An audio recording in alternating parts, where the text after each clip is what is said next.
viver o sobrenatural de Deus, não podemos nos acovardar e não podemos deixar de orar. Quando nós oramos, o céu está em ação. Quando nós deixamos de orar, o céu para de agir. Porque eu não vejo dentro da Bíblia Sagrada nenhuma manifestação de Deus aonde não teve oração. Deus só agiu através da oração. Deus, sendo todo-poderoso, Ele sempre esperava pelo clamor do teu povo, para Ele poder agir como autoridade. E não é diferente nos dias de hoje. A igreja precisa buscar em oração. Minha mãe sempre falava: filho, é melhor ter marcas nos joelhos do que cicatrizes no coração. Cicatriz no coração significa decisões tomadas da emoção, decisões tomadas de qualquer maneira, decisões tomadas ali no momento que tudo está acontecendo.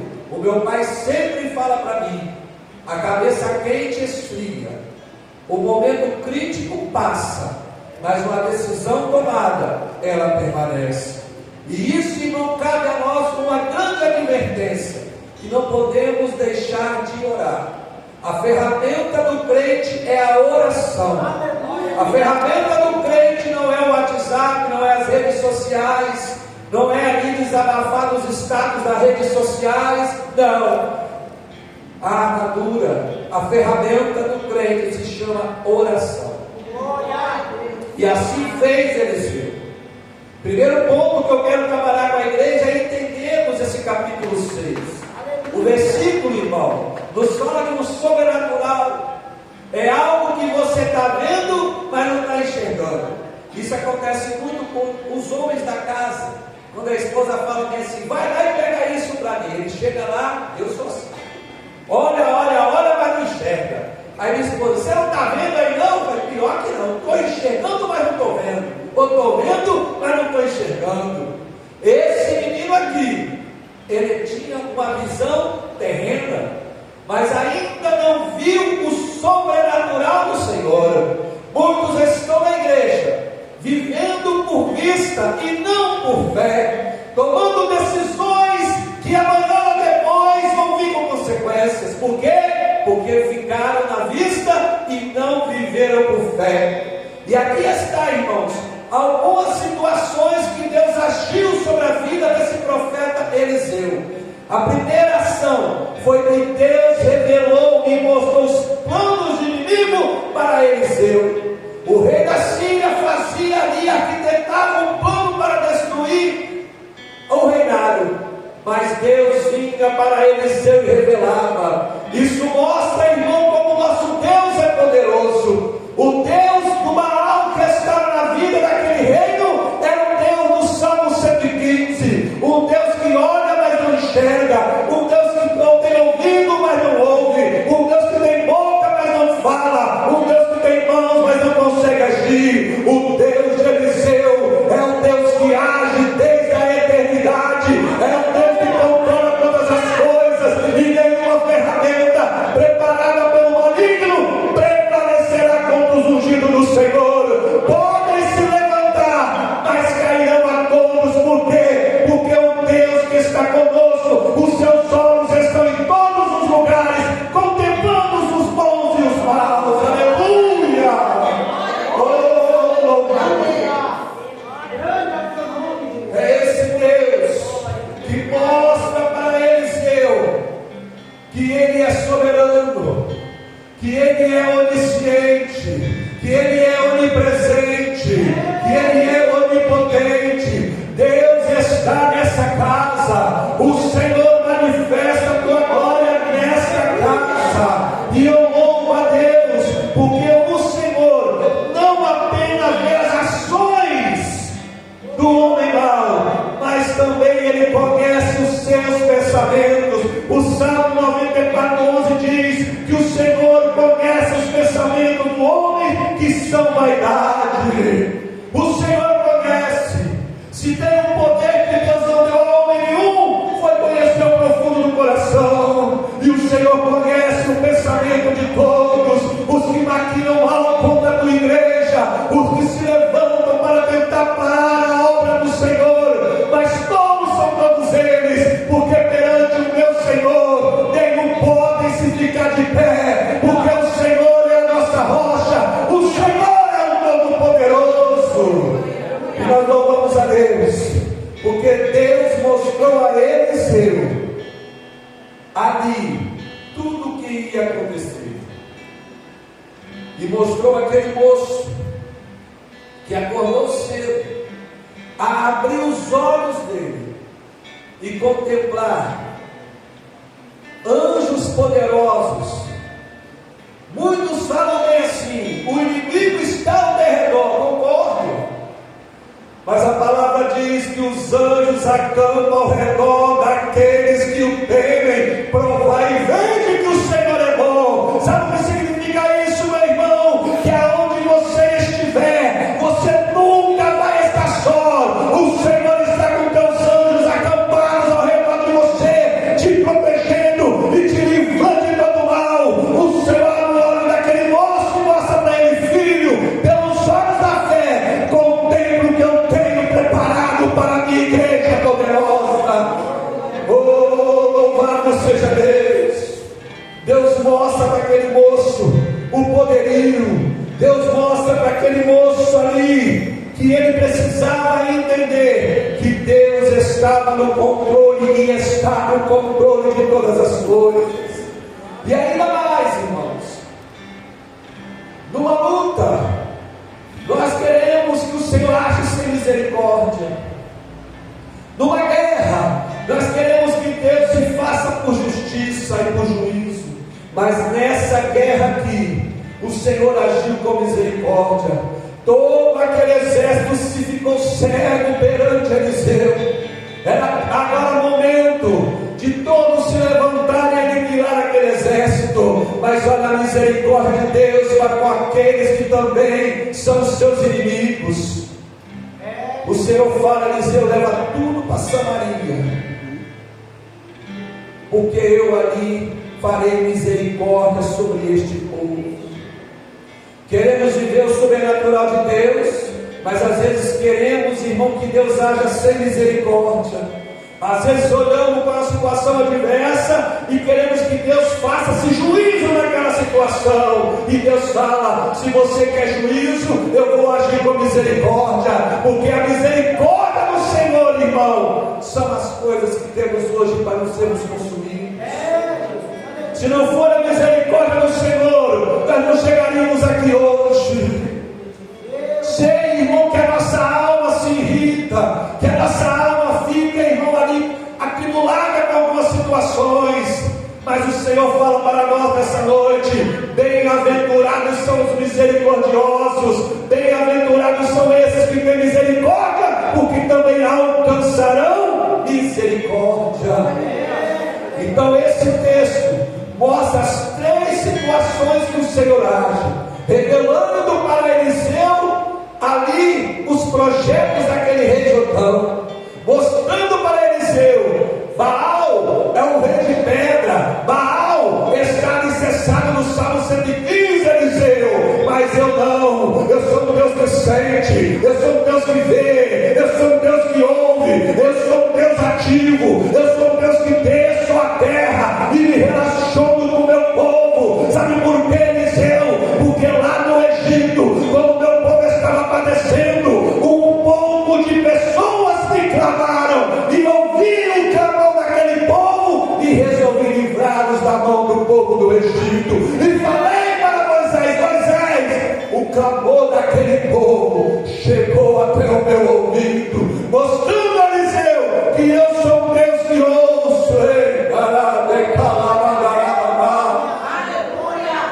Mas ouço, Eliseu, mas poucos querem conversar comigo, poucos querem que eu participe das suas vidas.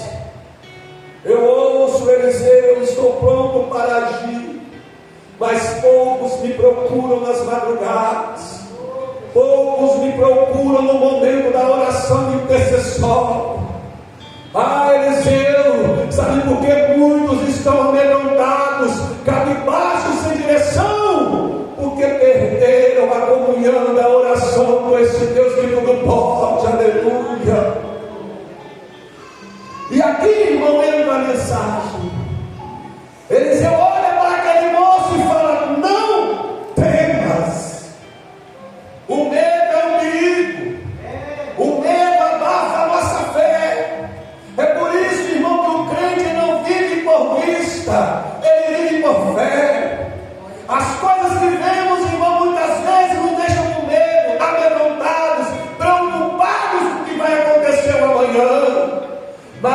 Eliseu olhou para aquele moço e falou, com a autoridade do céu: não temos. Aleluia. Eu quero chegar em Isaías 43 nessa noite. Talvez eu prego para 3 grupos de pessoas aqui. Aleluia. A palavra diz, Isaías 43, quando passares pelas águas, quando passares pelos rios, e quando passares pelo fogo, 3 situações adversas que existem na vida do crente. Não temas. Quando passarem pelas águas, não temas. As águas, irmão, significam os problemas do dia a dia. Quantos são os problemas que nós enfrentamos hoje? Nos deixou até com medo, com vontade de recuar, com vontade de parar. Mas o Senhor fala: não temas esse problema, porque eu sou teu refúgio e fortaleza, socorro bem presente no tempo da angústia. Eu sou um Salmo 90 sobre a tua vida, e o Senhor fala para ti nessa noite: não temas. O Deus que nós servimos,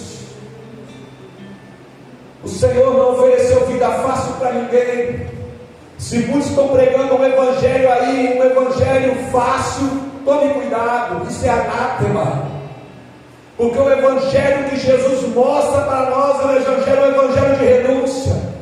E Ele falou para nós que no mundo teríamos aflições, não teríamos uma vida aflita, mas passaríamos por várias aflições. Não é à toa que o apóstolo Paulo, em uma das revelações mais extraordinárias, está ali e olha para aquele soldado romano, e o Senhor dá a revelação para ele. Paulo escreve para que o meu povo entenda que eles não vão estar na terra para fazer coluna de férias, eles não vão estar na terra para sentar, comer e cochilar, mas eles vão estar na terra com a armadura celestial, entendendo que a armadura é para guerrear, a armadura é para guerrear, a armadura é para aquele que tem coragem. Aleluia. Quando passares pelos rios, hoje a minha cunhada ligou para minha esposa desesperada, fazendo vários exames, já com cirrose hepática, contando ali que os médicos mandaram fazer mais um monte de exame. Eu cheguei hoje à noite e minha esposa triste, semblante triste, cabisbaixo, e eu falei assim: olha, minha esposa, o que eu posso fazer pela sua irmã é só uma coisa, é orar. Ela está passando por um rio, um problema que ainda não tem fim, um problema que ela está botando ponto final, problemas que vêm acontecendo meses após meses, anos após anos, mas a palavra do Senhor nos garante que o choro pode durar uma noite, pode durar um mês, pode durar um ano, mas a alegria, o milagre há de acontecer, porque o Deus que eu sirvo é um Deus que opera, irmão, através da oração. Talvez você passe por rios, problema familiar, um problema conjugal, um problema com o seu filho, com a sua filha, é um problema que vem se arrastando há muitos meses, há muitos anos, mas o Senhor fala para ti nessa noite: não temas, não temas, não temas, porque eu sou aquele que habita no esconderijo do Altíssimo, e a sombra do Onipotente tu descansará. Direi do Senhor: Ele é meu Deus, meu refúgio, a minha fortaleza, e nele confiarei. Esse rio que tu está passando não vai te afogar. Aleluia. Simplesmente não temas. Oh, aleluia. Se queremos ver o sobrenatural de Deus, devemos entender que nós não podemos parar, não podemos recuar de hipótese alguma. Mas quando chega no fogo, irmãos, a coisa fica apertada. Porque o que é o fogo? O fogo vem para consumir, para acabar. O fogo é como fosse um ponto final. Queimou tudo, acabou.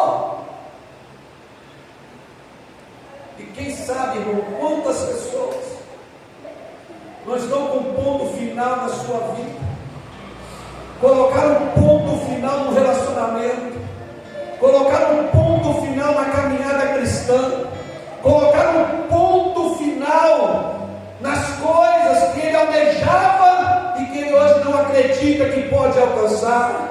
Quem sabe hoje pessoas entraram nessa igreja com o ponto final do médico. O médico olhou e falou: não tem mais jeito, o câncer maligno não tem jeito. Quem sabe nessa noite tem gente aqui com um ponto final na tua vida, mas eu quero te falar uma coisa: que hoje tem milagre nessa casa, e milagre só acontece se você der o melhor para Deus. Aleluia. Lembra da multiplicação dos pães? Do livro de João? Os discípulos colocando o ponto final. Jesus despede o povo. Jesus manda o povo embora. Ponto final. Não tem como comprar, está longe. Até que vai e volta. Aconteceu, não tem jeito. Você sabe por que o milagre aconteceu na multiplicação dos pães? É porque teve uma criança que deu o melhor para Jesus. Oh, aleluia! Tinha uma criança com 5 pães e 2 peixinhos. Aquela criança tinha todo o direito de recusar, de não dar o que era dela. Ela falou assim: não vou dar porque é para mim comer. Eu trouxe para mim comer. Ele poderia colocar isso no coração dele: eu fiz a minha parte, você se vira com a tua. Quantos que estão dentro da igreja, que olham para o irmão e falam: vou fazer a minha parte, a tua você se vira. Toma a sua decisão de falar: eu não estou nem aí para você, eu quero saber de mim. Isso não é evangelho não, irmão. Isso não é evangelho. O evangelho é o que aquele menino fez. Ele chegou e deu a Jesus o melhor que ele tinha. Jesus não obrigou a dar, mas ele chegou e falou: aqui eu tenho 5 pães e 2 peixinhos. Jesus falou: não tem ponto final, tem milagre dentro dessa eira, tem milagre nessa jornada. Jesus levantou aquele pão e aqueles peixes dando graças, e ali começou a partilhar com os seus. É milagre na casa do Senhor, mas para ter sobrenatural de Deus, você tem que dar o melhor.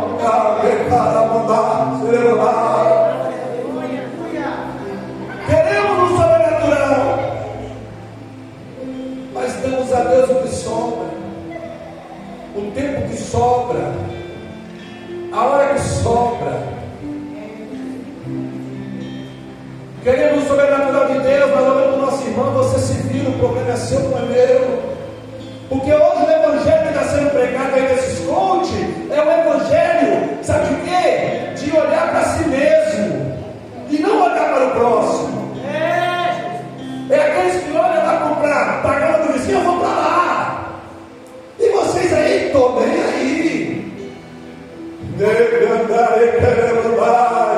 Um dia pregaram comunhão, mas não souberam usar a comunhão. Um dia pregaram amor, mas colocaram no seu coração, sabe o que? A primazia de olhar para si mesmo.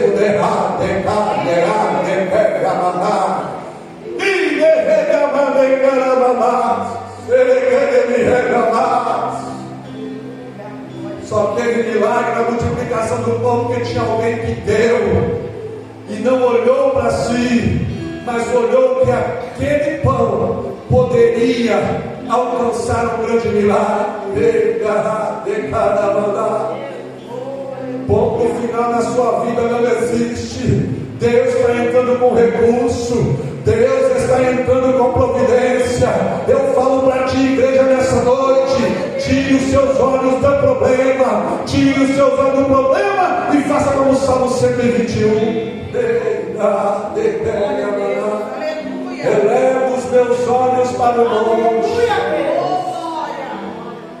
Quando eu levo meus olhos para o monte, eu tiro meu olho do problema e elevo os olhos para aquele que pode resolver todos os problemas.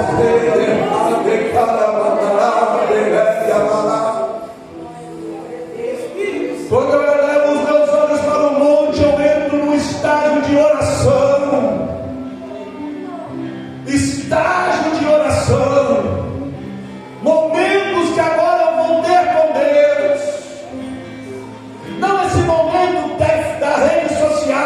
monte toma live, todo monte toma foto. Irmãos, se você fizer isso, Jesus falou e deixou bem claro: se você faz para que os outros vejam, tu já recebeu teu galardão. E Deus, você recebeu seus louros, os aplausos da isca, recebeu o que você quis receber. Porque hoje vivemos, sabe de quê?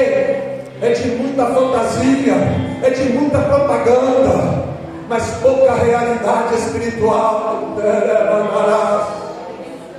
Hoje prezamos o carisma, mas o caráter fica a segundo plano.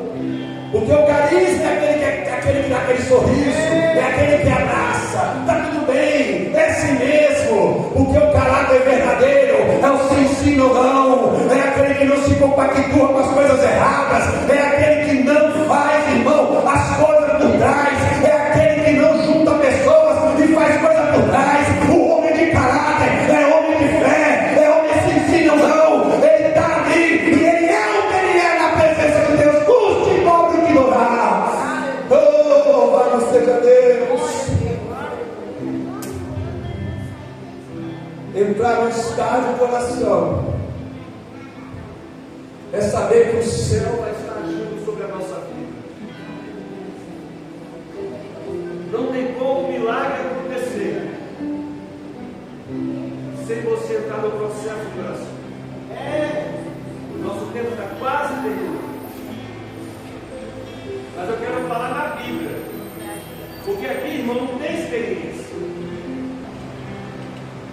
Eu vivo as experiências de Deus, mas as minhas experiências são para mim.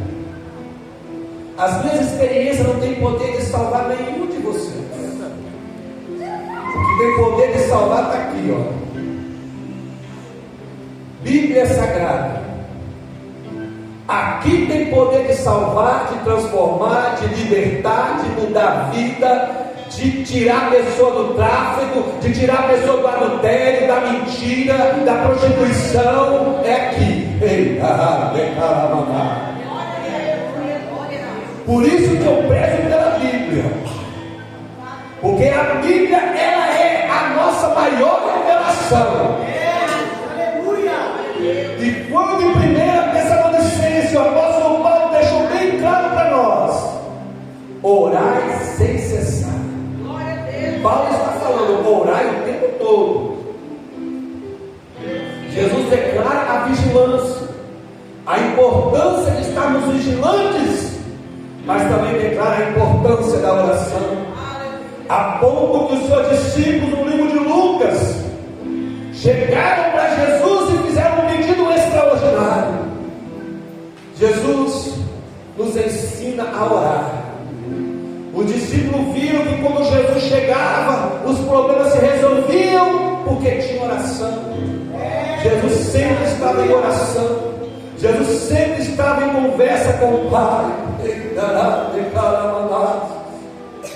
Orai sem cessar, porque quando nós oramos, o céu se abre. No livro de Atos, no seu capítulo ali 12, nós vamos ver Pedro na prisão. Herodes manda prender Pedro. Pedro está dormindo, Pedro não está nem orando. Mas eu vou te falar o poder da oração intercessória. Os versículos anteriores, os 5 ou 4, falam que quando Pedro estava na prisão, a igreja estava em contínua oração pela vida de Pedro. E quando Pedro estava dormindo no cárcere, a igreja estava em oração. É o poder da oração intercessória. Eu não sei, irmão, qual é o problema familiar que você está passando, mas Deus fala para ti: não para de interceder, não para de interceder, porque quanto mais você intercede, mais livramento eu dou.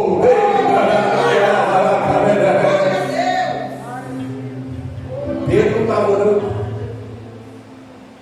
a igreja estava orando. Uma igreja que não ora é uma igreja que não vai ver o sobrenatural de Deus. E quando a igreja orou, o anjo chegou perto de mim e falou: levanta, varão, é hora de ir embora, é hora da libertação, É hora das portas se abrir, porque a oração está sendo feita lá na igreja, na casa. No capítulo 16 de Atos dos Apóstolos, Paulo e Silas estão ali em cárceres, machucados. Muitos pregadores dramatizam isso, que meu Deus do céu. Mas o enfoque dali é a oração. É quando Paulo e Silas eles escolhem louvar a Deus e o adorarem em oração, mostrando que mesmo perante as adversidades, vamos continuar orando e adorando. E quando Paulo e Silas começam a orar, o céu entra em ação, o céu entra em ação, o céu entra em ação, o céu entra em ação na tua casa. Se você começar a orar de uma maneira diferente, se você começar em horas diferentes, ter o sobrenatural não é abrir mão do poder da oração, igreja. Segunda Crônica, capítulo 20, para nós ir para o encerramento. O rei estava ali, e veio uma galera e fala: ei, o problema está chegando. O problema está chegando, rei. Está vindo uma multidão contra ti, Josafá. No primeiro impacto da notícia, claro que Josafá teve medo, mas o medo não deixou que a fé fosse afogada. Josafá tomou uma decisão: bota o povo para orar, bota o povo para orar. Porque se a gente olhar a grande multidão, o exército não tem para vencer. Se nós formos olhar o que está vindo contra a gente, nós não podemos vencer. Mas o Senhor fala para ti nessa noite: ei, eu sou aquele, que te guarda a tua entrada e guarda a tua saída. Eu sou aquele que não te deixa o sol a caminhada. Eu sou aquele que eu estou contigo no deserto. Eu sou coluna de fogo, eu sou nuvem no deserto. Eu sou presente na tua vida, eu sou sombra na tua vida, eu sou presente na tua vida.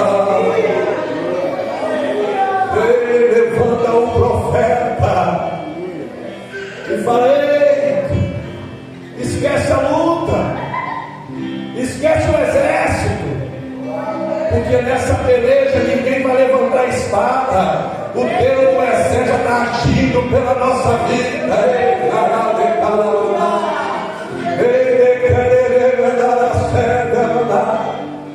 O Senhor fala para muitos: não chores, simplesmente confie. Simplesmente confie, que eu quero terminar em João capítulo 11, reforçando o que a irmã diz. O milagre aconteceu na vida de Lázaro, mas teve 3 estágios da fé que aconteceram com Marta. Tem muita gente nos estágios da fé.